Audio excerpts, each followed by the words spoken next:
Welcome all in this video. This is third part of Nazism in Germany and World War II. तो इस video में हम ये देखेंगे कि नाजी रूल के अंडर में सोसाइटी कैसी थी।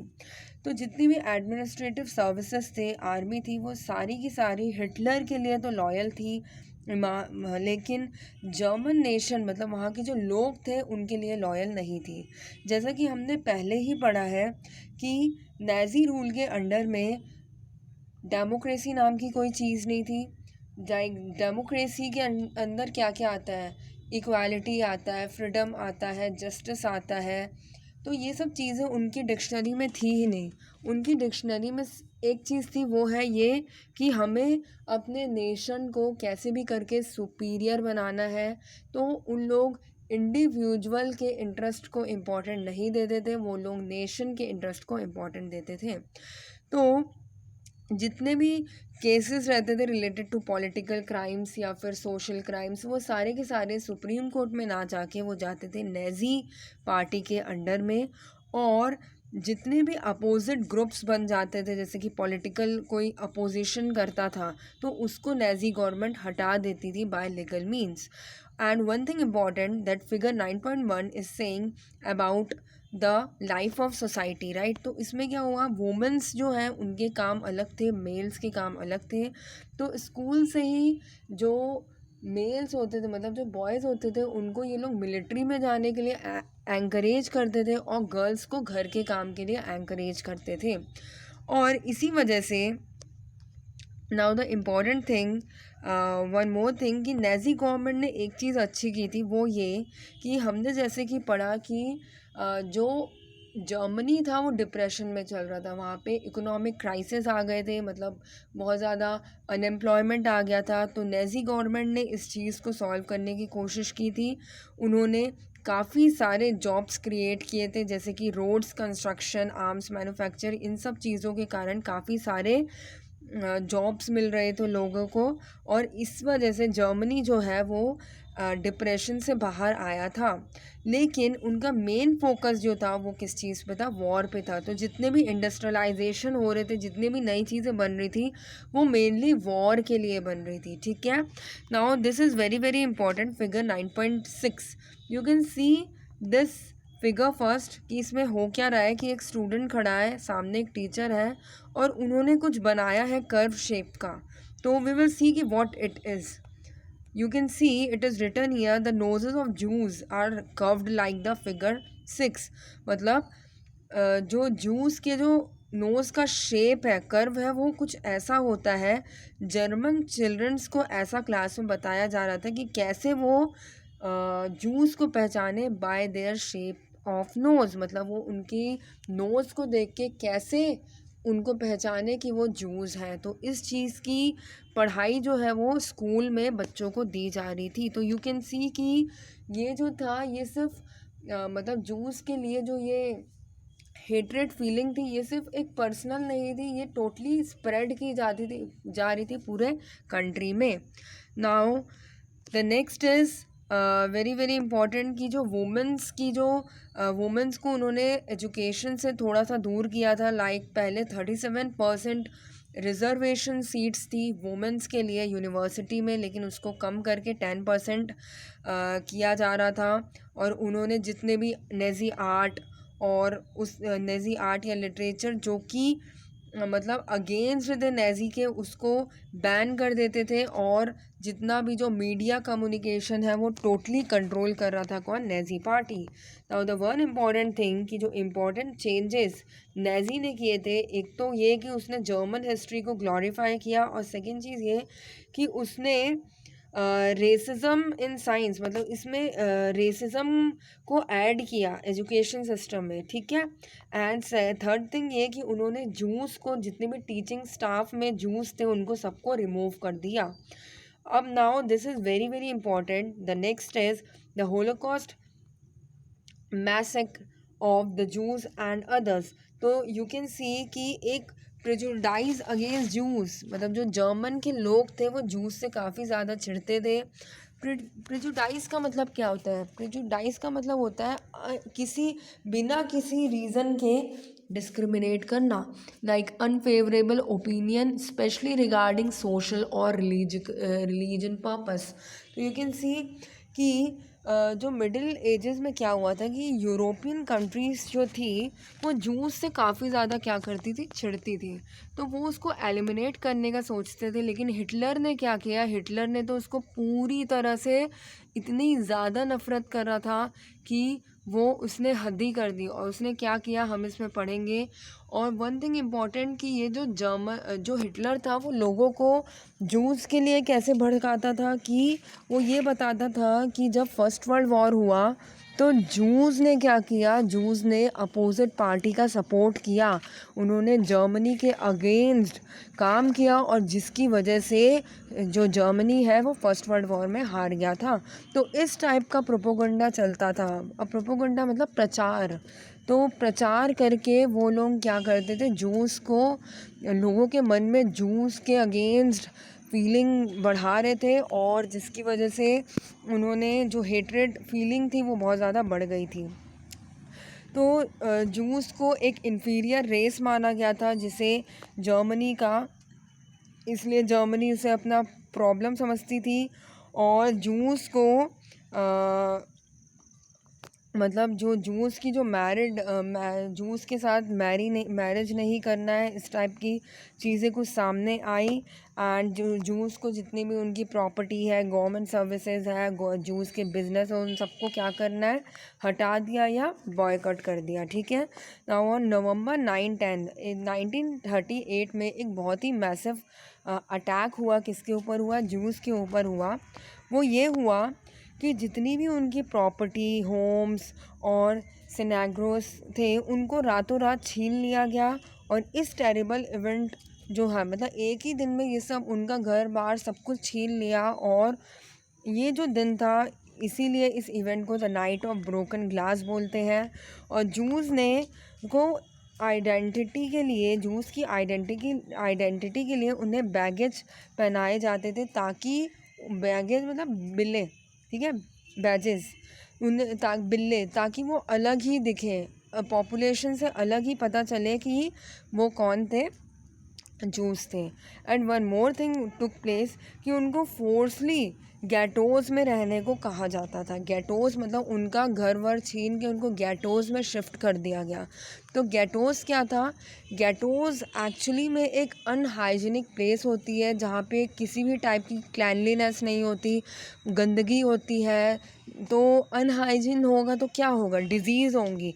तो इतनी ना उनको खाने को मिलता था और उनकी जो लाइफ थी वो एनिमल से ज़्यादा भी बदतर हो गई थी उस जगह पे। फिर क्या हुआ कि उनको कंसंट्रेशन कैंप्स में डाला गया। कंसंट्रेशन कैंप्स मतलब होता है जो वॉर प्रिजनर्स होते हैं, मतलब जो जैसे वॉर में दो लोगों के बीच वॉर होता है तो जो टीम हारती है उनके जो उनको बंदी बना लिया जाता है, जितने भी सोल्जर्स रहते हैं तो उनके लिए कंसंट्रेशन कैंप्स रहते हैं। तो उनकी जो लाइफ रहती है वहाँ पे बहुत ही ज़्यादा अनफेवरेबल रहती है, हार्मफुल रहती है। तो ऐसी जगह पे क्या किया गया, शिफ्ट किया गया। एंड जो हिटलर है उसने टोटली अनाउंस कर दिया कि वो जूस को पूरे यूरोप से ख़त्म करके रहेगा। तो उन्होंने कंसंट्रेशन कैंप्स, मतलब ऐसी जगह जहाँ पे बिल्कुल भी किसी भी टाइप की फैसिलिटी ना होना, इस टाइप के कैंप्स में उनको गैटोज से शिफ्ट किया गया और उनसे जानवरों की तरह काम कराया गया, नौकरों की तरह काम कराया गया। फिर 1941 एंड 1945 के बीच एक बहुत ही इम्पोर्टेंट इंसिडेंट हुआ कि 60 lakh juice including 15 lakh children को गैस चैम्बर में डाल दिया गया। गैस चैम्बर क्या होता है कि इसमें क्या होता है कि लोगों पे गैस रिलीज़ की गई जिससे कि वो मिनटों में मर गए।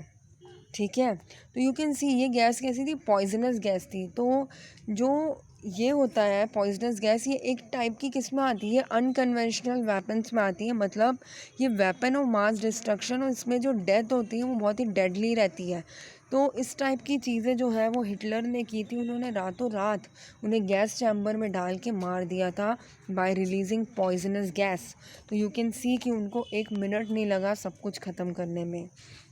तो यू कैन सी कि जर्मन आर्मी जहाँ जहाँ टेरिटरी कैप्चर करती थी वो जूस को वहाँ से हटाते जाती थी, उसको कंसंट्रेशन कैंप्स में करती थी एंड देन उसके बाद फिर उनको गैस चैम्बर में डाल के मार देती थी। तो इस ऐसा करते करते उन्होंने 50 लाख नॉन जूस को भी मारा, including Polish, Russian, nomadic, gypsies and mentally and physically handicapped. तो मतलब जो मेंटली और फिज़िकली हैंडीकैप्ड जो लोग रहते थे उनको भी उसने क्या किया, मारा। तो और वो ऐसा क्यों करता था, क्योंकि उसको ये लगता था कि ये जर्मन रेस से क्या है, जर्मन रेस को इन्फीरियर कर रहे हैं, उनकी जो स्टैंडर्ड है उसको क्या कर रहे हैं, कम कर रहे हैं। तो ये जो सिस्टमैटिक मैसेक्रे था इसे ही बोलते हैं हॉलोकॉस्ट। और उसने रेसिज्म को यूज़ करके उन्होंने जो माइनॉरिटी कम्युनिटी थी, माइनॉरिटी मतलब कम जो रेस होती है, मतलब जो कम लोग होते हैं वो, उनको क्या किया, हटाने की कोशिश की by generating mass hysteria. Mass hysteria मतलब लोगों, जो मेन जो जनता होती है, जो मेजर कम्युनिटी होगी, उनको भड़का के उनके अगेंस्ट कि ये हमारे लेवल को डाउन कर रहे हैं, ये हमारी कंट्री की प्रॉब्लम है, ऐसा बोल बोल के उनके मन में हेट्रेड की भावना भरी और उसके बाद उनको क्या किया, पूरी तरह से हटा दिया। तो होलोकॉस्ट में क्या होता था कि पहले लोगों को गैटोज़ में डालते थे, मतलब एक अनहाइजीनिक प्लेस में, फिर उसके बाद फिर वो क्या करते थे, फिर उसको उन लोग कंसंट्रेशन कैंप में डालते थे, मतलब ऐसी जगह जहाँ पे कोई भी टाइप की फैसिलिटी ना होना अच्छे से, एंड देन उसके बाद उनको गैस चैम्बर में डाल के मार देते थे। Now we will see the foreign policy and the world war. तो this is now very very important कि वर्ल्ड वॉर स्टार्ट कैसे हुआ। वर्ल्ड वॉर 2 का मेन रीज़न क्या था, मेन रीज़न था ट्रिटी ऑफ वर्सैलिस। ट्रिटी ऑफ वर्सैलिस जो है वो बहुत ही ह्यूमिलिएटिंग ट्रिटी थी, किसके लिए, जर्मनी के लिए। ह्यूमिलिएट मतलब होता है बहुत ही ज़्यादा नुकसानदायक ट्रिटी थी, किसके लिए, जर्मनी के लिए। तो ये जो ट्रिटी साइन इसीलिए हुई थी, जो विनिंग कंट्रीज़ हैं उन्होंने ये ट्रिटी साइन जर्मनी के साथ इसलिए की थी ताकि जर्मनी जो है वो सेकेंड वर्ल्ड वॉर ना कर पाए। लेकिन हिटलर ने अपने स्ट्रॉन्गनेस को लेके लोगों का विश्वास जीता और उसके बाद उसने ये चीज़ उन्हें एहसास दिलाई, क्या एहसास दिलाया, कि वो ऑनरेबल स्टेटस जो है जर्मनी का वो वापस लाएगा और जितनी भी टेरिटरी उसने हारी थी 1919 में वो सबको वापस लाएगा। और इसके लिए उसने रीआर्मामेंट स्टार्ट किया। रीआर्मामेंट का मतलब क्या होता है, उसने फिर से आर्म्स को लेना स्टार्ट किया, धारण करना स्टार्ट किया और उसने धीरे धीरे अपनी स्ट्रॉन्ग आर्मी बना ली। एयरक्राफ्ट्स, टैंक्स, सबमरीन्स, ये सब चीज़ें बनाने लग गए। और 1935 में हिटलर ने अनाउंस कर दिया कि वो अपने एयरफोर्स और आर्मी के से डायरेक्ट जो ट्रिटी ऑफ वर्सैलिस साइन की थी उसको वॉयलेट कर देगा, ख़त्म कर देगा। और ही ऑल्सो री इंटीग्रेटेड द सार valley into Germany after carrying out a referendum. मतलब उसने क्या करा, सार वैली जो थी, जो फ्रांस ने ले ली थी बाय द ट्रिटी ऑफ वर्सैलिस, उसने उसको क्या कर लिया, वापस ले लिया। और 1936 में उसके सोल्जर्स ने रेनलैंड को भी क्या कर लिया, वापस ले लिया। मतलब उसने सार रीजन और रेनलैंड रीजन को वापस ले लिया। फिर 1936 में क्या हुआ, हिटलर ने साइन किया एक एग्रीमेंट मुसोलिनी के साथ। मैंने पहले ही बताया था कि इटली जो है उसमें भी एक फेजिज़म आ गया था। फेजिज़म मतलब जो अल्ट्रा नेशनलिज्म को इम्पोर्टेंट थे, ये भी एक प्रकार से नेज़िज़म टाइप का ही था। लेकिन क्या डिफरेंस था कि नेज़िज़म ने रेसिज्म को ऐड किया था, मतलब उसने भेदभाव, उसने रेस को इम्पोर्टेंस दी थी, उन्होंने लोगों की जातियों को देख के कंपैरिजन किया था। लेकिन मुसोलिनी जो था उसमें ऐसा नहीं था। लेकिन बाकी जो पॉइंट्स हैं वो मुसोलिनी और नाजिज़म, हिटलर और मुसोलिनी दोनों के सेम थे। Like they used violence, they use violence to oppose the people if they take another मतलब they take any type of ammunition, okay। तो उसने क्या किया कि देखो एक चीज़ इम्पॉर्टेंट यहाँ पे ये है कि इटली जो है वो उसने क्या किया था, फर्स्ट वर्ल्ड वॉर में अपनी पार्टी बदल ली थी। मतलब मैंने बताया था फर्स्ट वर्ल्ड वॉर में कि इटली जो था वो पहले जर्मनी के साइड था, लेकिन आफ्टर दैट उसने क्या कर दिया था, उसने ब्रिटेन और फ्रांस के साइड हो गया था। ठीक है, तो ट्रीटी ऑफ वर्साइल्स में भी इटली किसके अपोज था, जर्मनी के अपोज था। तो ट्रीटी ऑफ वर्साइल्स में इटली का भी रोल था सपोर्ट करने का, किसको, ब्रिटेन और फ्रांस को। लेकिन इटली फिर कैसे सेकेंड वर्ल्ड वॉर में इनका साथ देता है, जर्मनी का? उसका सबसे इम्पॉर्टेंट रीज़न ये है कि इटली को एक अच्छा खासा शेयर नहीं मिला ट्रीटी ऑफ वर्साइल्स में।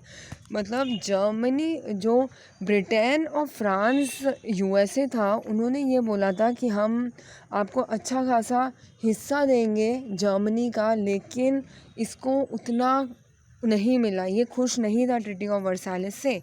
तो इसीलिए उसने डिसाइड किया कि they will also be against the France and Britain. Okay, so उन्होंने और एक और कंट्री आ जाता है कौन, जापान, जो कि अपोज करता है रशिया को। ये तीनों के तीनों एक अपनी टीम बना लेते हैं जिसका नाम था एक्सेस पावर्स। मैं पहले ही बता देती हूँ, ये आप लोग देख लो कौन कौन सी country, Germany, Japan and Italy, ये तीनों ने मिलके क्या बनाया, एक्सेस पावर बनाया। क्या बनाया, एक्सेस पावर। ठीक है, ओके। तो उस टाइम पे क्या हुआ कि उन्होंने क्या किया कि जो हिटलर है वो क्या करता है कि ब्रिटेन और फ्रांस, वो देखता है कि ब्रिटेन और फ्रांस जो है वो इंटरेस्टेड नहीं है वॉर में एंटर करने के लिए। ठीक है, तो जर्मनी ने क्या किया, जर्मनी ने रशियन कम्युनिस्ट के अगेंस्ट पहले वॉर छोड़ा। रशियन कम्युनिस्ट मतलब क्या होता है कि रशिया में जो वॉर चल रहा था उसके अगेंस्ट उन्होंने क्या किया, पहले वॉर किया। तो ब्रिटेन जो और फ्रांस जो थे वो भी वो उनके लिए ये प्लस पॉइंट था, क्योंकि कोई भी नहीं चाहता था कि रशिया का जो कम्युनिज़्म है वो दूसरे कंट्रीज़ में फैले। तो इसीलिए जो जर्मनी को ब्रिटेन फ्रांस पहले सपोर्ट करते हैं। और ब्रिटिश की यही पॉलिसी का नाम था अपीसमेंट पॉलिसी। मतलब क्या बोलना चाह रहा है ये कि जो ब्रिटेन और फ्रांस है वो जर्मनी का पहले सपोर्ट करते हैं, जब जर्मनी जो है वो रशिया कम्युनिस्ट के अगेंस्ट वॉर करता है। वॉर मतलब उन पे अटैक करता है, उन पे एंटर करता है। ठीक है, तो पहले सपोर्ट में था। लेकिन तो ऐसा इसी चीज़ का फ़ायदा उठा के हिटलर ने क्या क्या, ऑस्ट्रिया और ज़ेकोस्लोवाकिया उसको 1939 में कैप्चर कर दिया। लेकिन 1939 के एंड में आके उन्होंने एक ट्रीटी साइन कर ली रशिया के साथ कि वो दोनों एक दूसरे के ऊपर अटैक नहीं करेंगे। रशिया जो है और जर्मनी ने एक साइन ट्रेड कर ली, एक पैक्ट साइन कर लिया, नॉन एग्रेशन पैक्ट, जिसमें कि ये बोला गया कि वो दोनों एक दूसरे पे अटैक नहीं करेंगे। लेकिन सितंबर 1939 आते आते जर्मनी जो है वो क्या करता है, इन्वेड कर लेता है, कैप्चर कर लेता है पोलैंड को।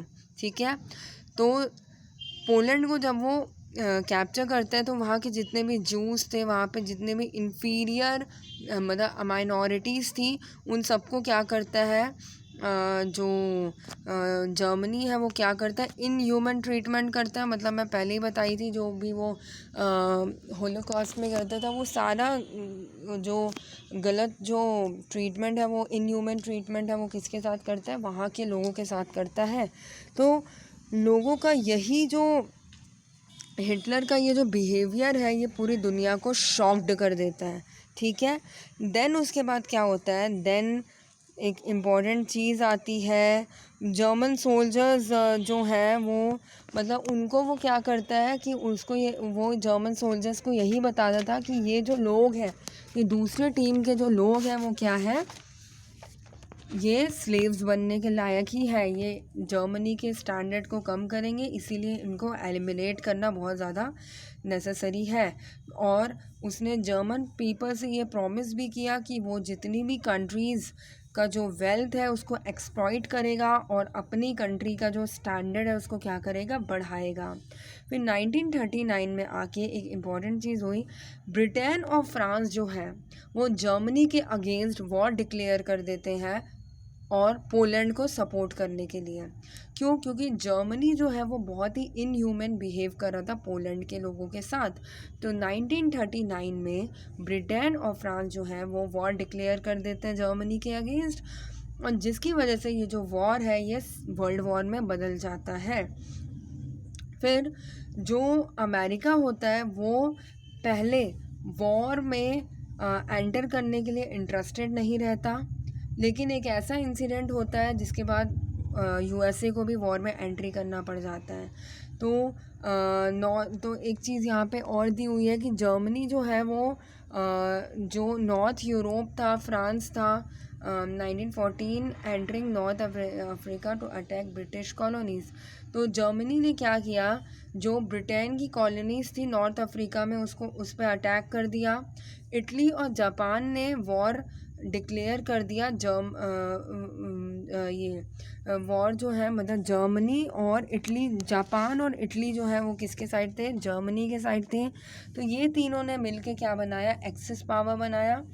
जापान ने क्या किया, 1941 में यूएसए के एक हवाई पोर्ट्स पे क्या कर दिया, हमला कर दिया, जिसकी वजह से यूएसए का लॉस हुआ। तो यूएसए ने भी एंट्री कर ली 1941 में वॉर में। तो Soviet union into the war was a defining moment. तो क्या हुआ कि यूएसए और सोवियत यूनियन का वॉर में एंटर करना एक डिफाइनिंग मोमेंट था। ये तीनों ने मिलके, ब्रिटेन, फ्रांस और जितनी भी एंटी जर्मन कंट्रीज़ थी, मतलब जो जर्मनी के अगेंस्ट थे, उन लोगों ने मिलके एलाइड पावर्स बनाया, जो कि बाद में यूनाइटेड नेशंस कहलाता है। ठीक है, तो यूनाइटेड नेशंस ऑर्गेनाइजेशन का जो मेन काम है वो क्या था, उनका काम था एक्सेस पावर को डिफीट करना, उनको हराना। तो जो रशिया था वो पहले मिलिट्रीली मतलब प्रिपेयर्ड नहीं था, तो उसने शुरू में जर्मनी से हार एक्सेप्ट की, मतलब वो शुरू में हारा। लेकिन 1942 और 1943 में हिटलर की विक्टोरियस आर्मी जो थी वो सबसे पहले डिफीट फेस की, कहाँ पे, सोवियत आर्मी, मतलब रशिया से। देखो, रशिया और सोवियत यूनियन एक ही है। 1991 के पहले जो रशिया था वो सोवियत यूनियन कहलाता था। तो हुआ ये कि जो सोवियत यूनियन है उसमें और भी कंट्रीज़ इंक्लूड थी, और 1991 में जो सोवियत यूनियन है उसका फॉल हो जाता है, और उसमें जो सबसे बड़ा पार्ट है वो रशिया के पास जाता है। तो जो सोवियत आर्मी थी उससे सबसे पहले हिटलर जो है वो डिफीट फेस करता है एट स्टालिनग्रेड। ठीक है, स्टालिनग्रेड में वो पहली बार उसकी जो हिटलर की आर्मी है वो हार देखती है, और उसके बाद बर्लिन जाते तक, बर्लिन क्या है, कैपिटल है जर्मनी की, वहाँ तक वो हार मतलब हारते ही जाते हैं जर्मनी के जो सोल्जर्स हैं। और हिटलर जो है वो सुसाइड कर लेता है before the fall of Berlin. मतलब यू कैन सी कि पासा कैसे पलट गया कि जो सोवियत आर्मी मतलब जो रशिया की जो आर्मी थी, उन्होंने पहली बार हराया हिटलर की आर्मी को इन द सिटी स्टालिनग्रेड। वैसे एक इम्पॉर्टेंट चीज़ ये भी है कि हिटलर की आर्मी है, जर्मनी की आर्मी वीक कैसे पड़ती है, क्योंकि एक साइड जो है, जो जर्मनी था, एक साइड वो ब्रिटेन और फ्रांस से लड़ाई कर रहा था, और दूसरी साइड वो रशिया से लड़ाई कर रहा था, जिसकी वजह से जो जर्मनी की जो आर्मी है वो वीक हो जाती है, राइट। तो यू कैन सी कि कैसे हिटलर जो है वो सुसाइड कर लेता है before the fall of Berlin. Now during this phase of the war Britain and USA fought together to liberate France. तो ब्रिटेन और यूएसए जो है वो दोनों एक साथ लड़ाई करते हैं किसके अगेंस्ट, जर्मनी के अगेंस्ट, सो दैट फ्रांस को वो सपोर्ट कर रहे थे। और मुसोलिनी जो है वो भी सुसाइड कर लेता है। क्यों? क्योंकि इटली जो है वो हार जाती है, और जापान जो है उससे बदला लेने के लिए यूएसए जो है वो क्या करता है, 2 एटॉमिक वेपन्स गिरा देता है जापान की 2 सिटीज़ में, हिरोशिमा और नागासाकी में। तो 6 अगस्त 1945 को यूएसए जो है वो फर्स्ट टाइम अपना एटॉमिक वेपन यूज़ करता है हिरोशिमा में, जापान की सिटी है ये। और उसके बाद भी जापान सरेंडर नहीं करता, और नागासाकी में 9 अगस्त को, मतलब 3 दिन बाद, जब फिर से एक वेपन छोड़ देता है एटॉमिक वेपन, पूरा जो जापान है वहाँ पे बहुत बुरा इसका असर पड़ता है। और जो आने वाले जो न्यू जनरेशन के लोग रहते हैं उनमें भी एटॉमिक वेपन का असर दिखता था। तो इसीलिए जो 1945 में जो वॉर है वो एंड पे आ जाता है। कैसे एंड पे आता है, एक तो जर्मनी से हिटलर और मुसोलिनी ने सुसाइड कर लिया। बर्लिन के हारने से, मतलब जर्मनी का जो कैपिटल है वो उस पर अटैक हो गया था, इसलिए हिटलर हार जाता है। And the second thing is about, second thing किसके लिए, जो because of weapons, atomic weapons की वजह से जो जापान है वो भी क्या हो जाता है, हार हो जाता है। तो humanity had never before seen as war destructive, मतलब यू कैन सी कि जो सेकेंड वर्ल्ड वॉर में जितना डिस्ट्रक्शन हुआ है ऐसा किसी वॉर में नहीं हुआ। ह्यूमैनिटी नाम की कोई नज़र चीज़ नहीं आई इस चीज़ पे। सबसे पहली बात तो in human behaviour of Hitler against Jews and the other non Aryan citizens, और जितने भी जो मतलब माइनॉरिटी और हैंडीकैप्ड वाले जो लोग थे उनके साथ जो इनह्यूमन बिहेवियर किया वो बहुत ही ख़राब था। और 20% ऑफ द पॉपुलेशन, कंट्री की जो 20% पॉपुलेशंस थी पूरे वर्ल्ड की, वो इस कैजुअलिटी में मारी जाती है। सेकेंड वर्ल्ड वॉर में इतना लॉस हुआ था ह्यूमंस का। तो you can see a scene of destruction caused by the atom bomb और in Nagasaki. And it is about a Hannah suitcase. Now the Second World War was first time in history the more civilians than soldiers were killed. मतलब जो second world था वो ऐसा पहली बार हुआ था कि जो नॉर्मल सिविलियंस पीपल होते हैं उन लोग मरे थे इंस्टेड ऑफ सोल्जर्स। और इसमें मेल और फीमेल दोनों directed producer. It is also the first war in which all civilians had to work for the war effect. और ऐसा फर्स्ट टाइम हुआ था कि वॉर के ज़रूरतों का सामान के लिए मेल और फीमेल जो सिविलियंस पीपल थे उन्होंने काम किया था। उन्होंने अपनी इकोनॉमी को छोड़ के उन्होंने एंटायरली किस पे फोकस किया था, वॉर पे फोकस किया था ताकि उनकी कंट्री जीत सके। तो in a way the two world wars in the 20th century was a consequence of important changes that took place in 19th century। And you can see कि मतलब ये जो हॉरर इफ़ेक्ट है ये कभी भी देखने को नहीं मिला। ये सबसे ज़्यादा 20th century का सबसे हॉरिफिक एपिसोड्स जो है वो सेकेंड वर्ल्ड वॉर में हुआ था। तो in this way we will continue the next series. Thank you.